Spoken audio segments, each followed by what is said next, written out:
come to our final speaker for day one of the REX Conclave 2012. His name is Arvindh Natarajan. May I have Arvindh on stage, please?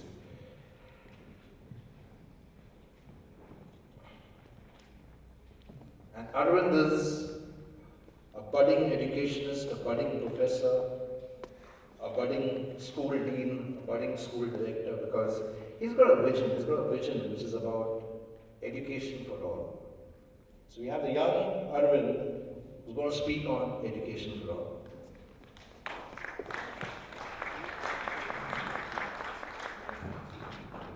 So first off, I'd just like to thank everyone for coming out here.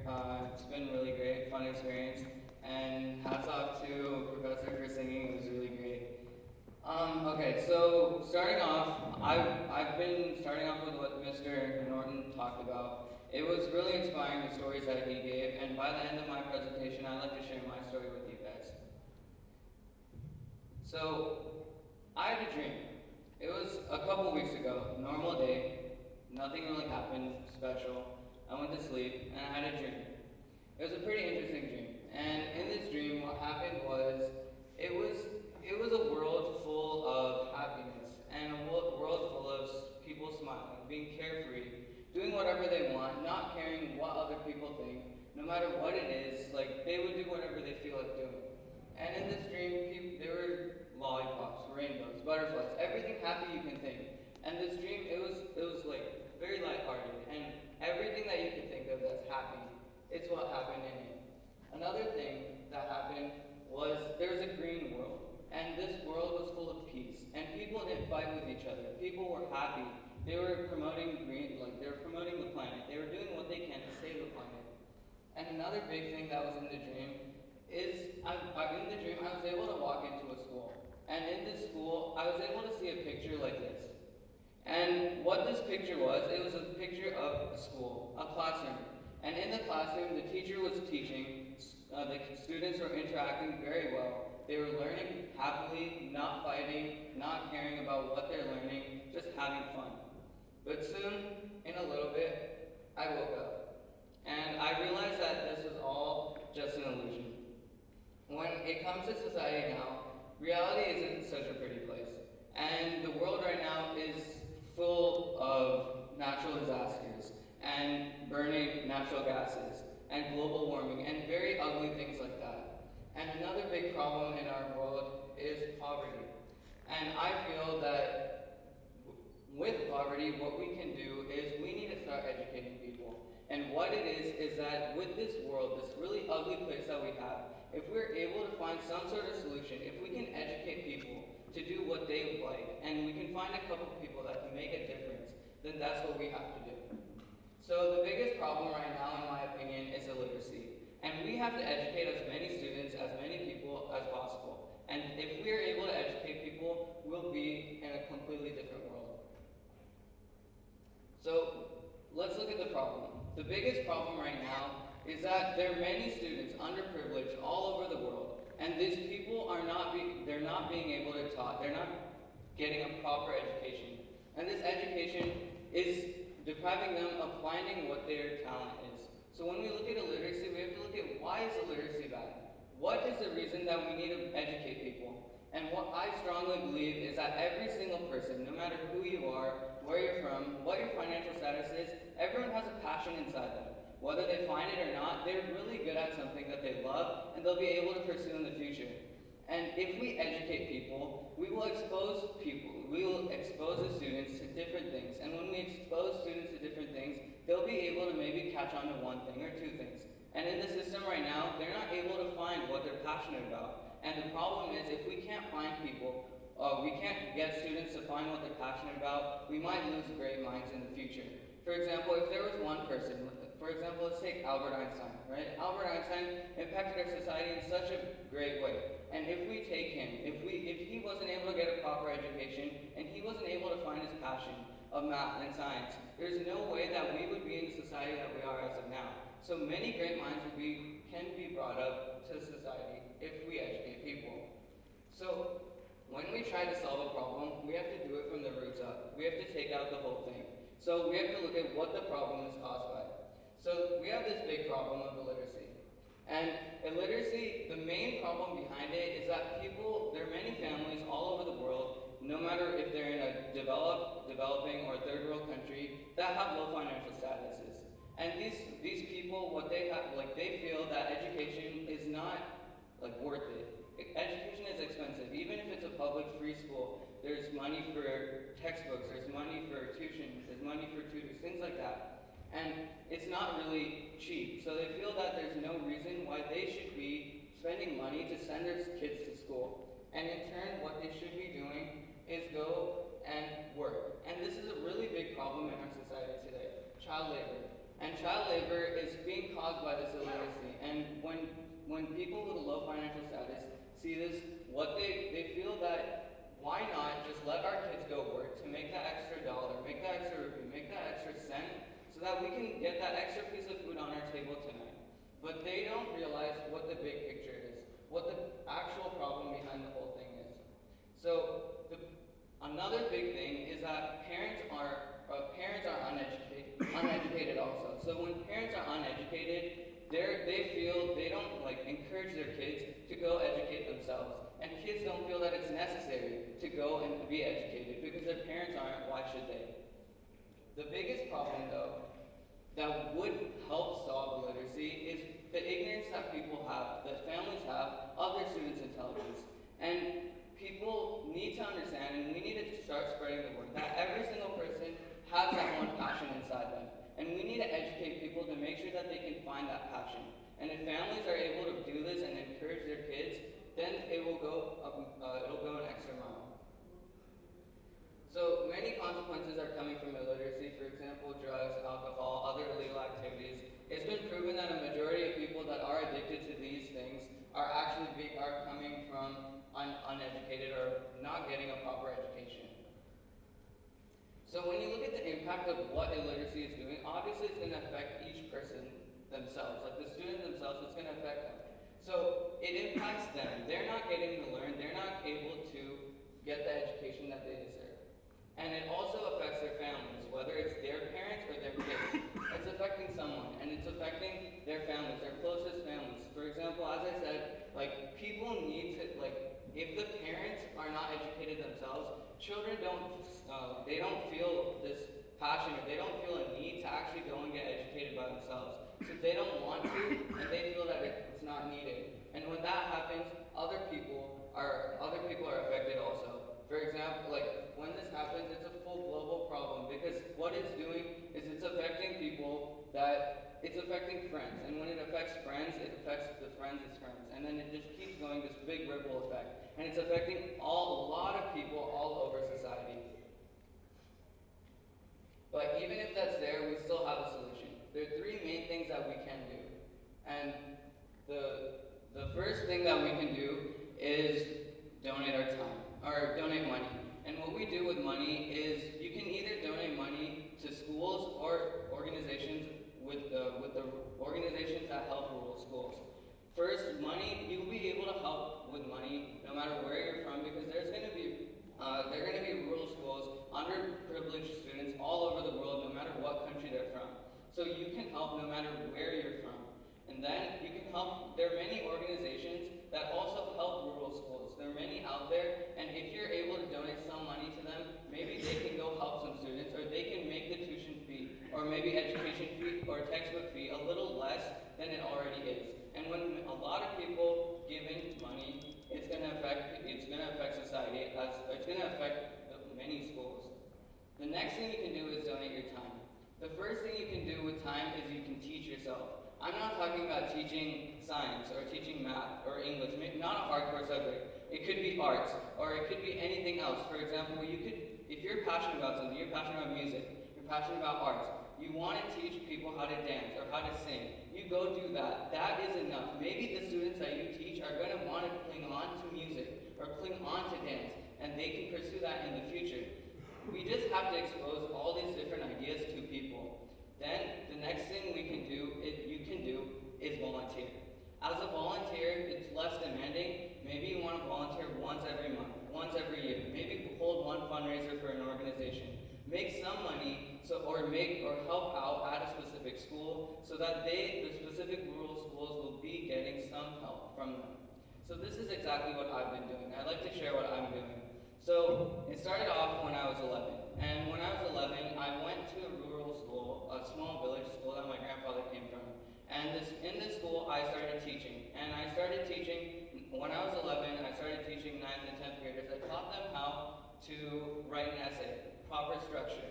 And over time, I did that. I taught people how to do it. And that year, I got on the local newspaper. Surprised to me that I was actually making some sort of difference in these students' lives. So I wanted to come back the next year.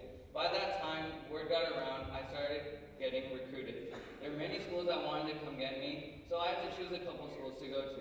But after that, the third year, I went back. And third year, I wanted to try something different. I wanted to teach, I wanted to help these underprivileged kids, but I wanted to do something else.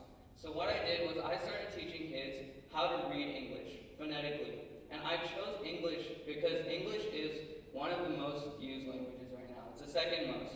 And what I'm trying to do is I'm trying to teach underprivileged kids how to read English properly at a young age. So I started that. I taught 3rd and 4th grade students how to do it. And over time, what I wanted to do and what I have done is I've started a nonprofit organization. And it's called Helping to Read. You guys can check it out on Facebook, our Facebook page, or look at helpingtoread.org. But what I'm doing is I'm actually helping kids, and I'm through webcam from the United States. I'm helping kids in India, and I'm helping the underprivileged kids in small villages. I'm helping them read English. And over the lots of obstacles I've overcome, for example, like setting up a computer, going through the big process of setting up a computer, getting electricity, getting internet connection in a small village. It was a long process.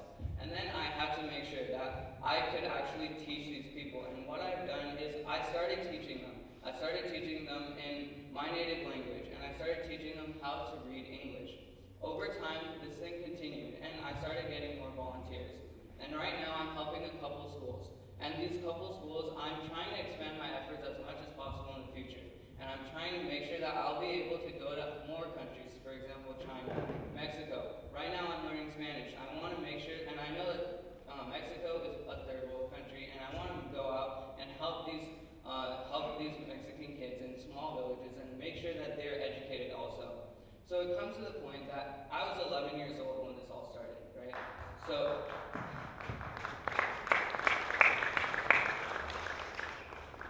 at such a young age, I wanted to go out and help these kids. So there's no reason why everyone else here shouldn't. Everyone in here has the obligation to go help people, go help underprivileged kids, no matter who they are, where they're from, who you are, who you're from, or where you're from. You should be helping students. And one of my favorite quotes is that in the middle of every difficulty, there's an island of opportunity. And I saw this difficulty of illiteracy, and I took it as an opportunity, and I went out and helped people. And what I want you guys to do is you guys also go out and help these people, either through giving your time, or encouraging the students, or even giving money. So anything you guys can do, every single person in here can make a difference. And I started it when I was 11, and I just want to make sure that everyone in here can do it also. Thank you. Thank you, Arvindh. Please stay on stage. Those are brilliant, excellent thoughts from a 15-year-old. I wish that the Ministry of HRD, whoever it is in India, had this wisdom. I don't think that wisdom is there with a lot of people who are in public positions because they forget that they're public servants and they become public rulers. And there is no political will to create education for all. We have the money, it's not that we don't have the money. We don't need donations anymore. We have enough and more of taxpayers' money, but it's badly governed. The midday meals which are given to children are appalling. Those are not meals fit enough for stray dogs to eat. So it's not that there's no money in India, or for that matter in Africa, but it's just that where is that money going? So thank you, Arvindh. Very brilliant insights. Very happy to see the wisdom. I'm happy. We've always had children as our ambassadors. You know, when ICOM started off, we had 4 children as our ambassadors. And the basic idea is that if children can do it, why can't the grown-ups think individual responsibility? And that was the basic starting point of ICOM and the Right Every Wrong movement. I'm happy to see that Arvindh is in front of you, an 11-year-old who's already started making a difference, and I think he'll make a huge difference before he goes. And what are we going to do before we go is the question to ask. Any questions from the floor for Arvindh?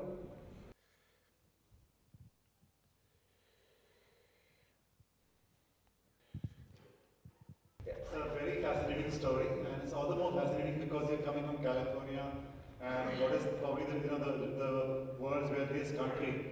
So the big question that I have to ask is, first of all, I mean, where does this interest come to you from? Where do you get inspired to do this as an 11-year-old boy?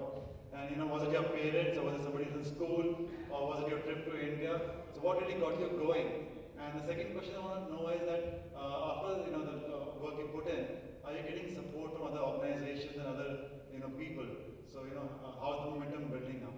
Alright, so good question. So first, for the first question, I started off when I was 11, and I used to go to India pretty much every summer. I used to come here a lot, and it became really close to me because my whole family, other than my parents and brother, my whole family is from here. So what I did was I used to go to my grandfather's village like once every 2 times I come here. And it just occurred to me because my parents were donating a printer, and they asked me, oh, is there anything that you'd want to do? Like, just, I guess, kind of as like, why don't you go try something? So I took that to heart, and I just thought, might as well try teaching. I like teaching, I like talking to people, might try teaching. So that's what I did, and I started teaching, and after the first time that I actually taught, I saw that I could make a difference, right? So that feeling that I got at the end of 1 week of teaching, I knew that those kids learned something, and that those kids would be able to use that in the future. And that feeling that I got from actually making people learn something, having teaching someone how to do something to help them in the future, that feeling really got me going, and I wanted to help as many students as I can in the future. Thank you, Arvindh. I think what he said is very important. You had something more to say? Oh, no. Yeah. So what he's saying is very important because this is what I grapple as a leadership coach, training people in companies, and most people are very scared to share knowledge, to transfer knowledge, because they feel that if they transfer knowledge, they're kind of relinquishing their power. The whole idea is that if I can make the other person dependent on him or on me, then I have power over him. It's very narrow thinking. And that's the reason to create this fellowship, because we said, let's share knowledge. And knowledge comes from the most unexpected places. We need to keep an open mind. I mean, I learned from my 6-year-old that there's an animal called liger. I never knew of it. Yeah? And there's a lot we can learn from this 15-year-old, from his journey from the time when he was 11 years old. His parents are right, you can see them beaming there. Proud parents of a proud son, and brilliant and great. His parents and his brothers over there. A big hand for all of them. Yes, we'll take more questions. To answer the second question though, so the organization, I started it earlier this year, and over time, I haven't really made it too much, I haven't opened it up too much. I applied for this award, and then that was the first time I actually started letting people know. And since then, I've got a couple volunteers, and those volunteers also teach students through the internet now, just like I do. And I haven't actually went and held any actual concrete fundraisers, but so far I've made $2,000, and I'm just trying to expand as much as possible. But there's no actual concrete partnerships. Thank you, Arvindh. We should take more questions. Yes, may we have the microphone, please? Let's give it to Mr. Bangya first, because he's been impatiently waiting to say his bit. Laudable. My question or my suggestion is that one need not go to, you are coming from California to India and all that. So many people have started schools for underprivileged around our colony where we are living. So what should we do? We should find time. Instead of wasting time or going away from one place to another, we can empower them so people can go there instead of going from one country to another. Is a different thing. No doubt you will find time and your parents could afford. The second question is that there are so many people from institutions and NGOs. They come to our house, door to door, they ask for money.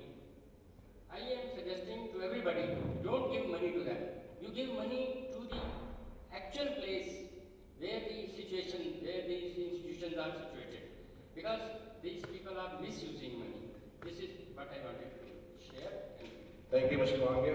Yeah, we'll have Ananya ask her question, please. Yeah, so forth. So I used to do that. Now, for the last year, I've been doing it through the internet, through webcam, and so are my volunteers.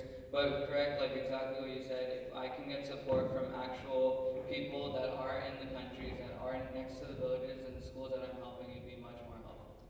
Yeah. Good evening. So while you were saying your speech, I was writing down a few points, and I was thinking about what you were saying. And well, you help people get literate. Actually, there's a very fine line between being literate and being educated. Literacy, what I read was, it simply means to be able to read and write, but proper education means to acquire knowledge. You know how to make proper judgment and your ability to reason.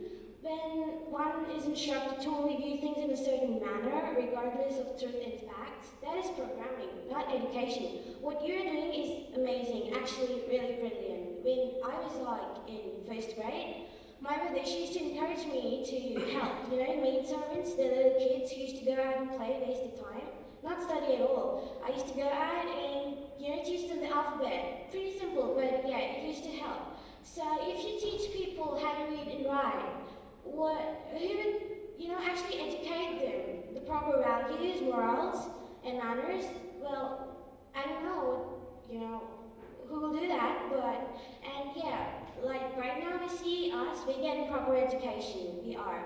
But a few people, urban areas, kids don't really want to be educated. They would rather go out and do something else than sit and study at one place. You should try to make learning a bit more fun. Right. So that goes into like how we can try making a new education system, and new education system is what I think we need to do. Like honestly, the education system right now, whether it's here in India or in the United States, like it isn't the best thing that we can do. It's not like people are learning just to learn, they're learning for a grade, for a percentage. So if we can change the education system too, that would be really helpful and really good for children actually learning and make learning more fun and people actually wanting to learn. Yeah. Thank you, Arvind. Any more questions? We shall have one more question.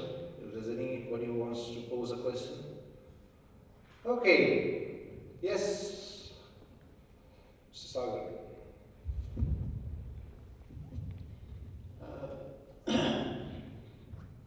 I think you are one of the wonders which we are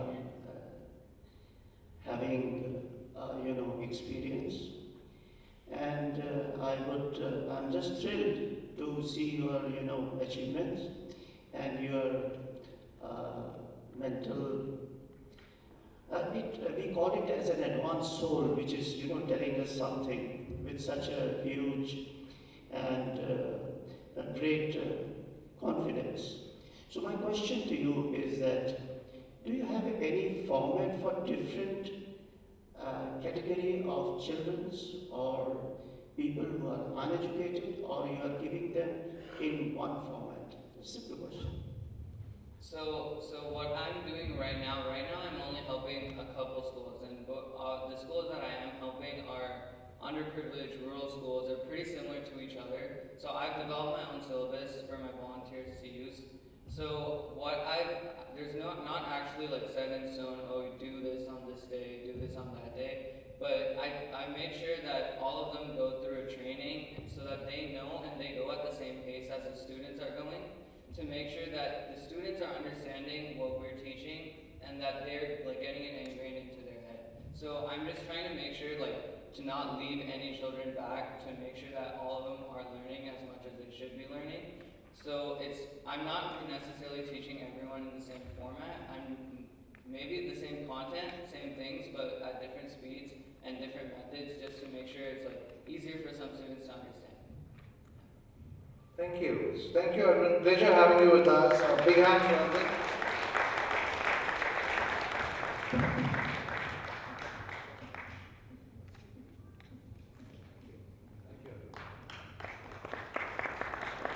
Thank you, Arvind. Thank you, everybody. It's been a pleasure learning with all of you and learning from all these speakers and mentors who've been on stage, from all the people who've spoken on the open mic. We'll have more open mic sessions tomorrow. We start at 9 sharp, so please be here. And hope it's been a good learning experience for all of you. Thank you so much for being with us. Thank you.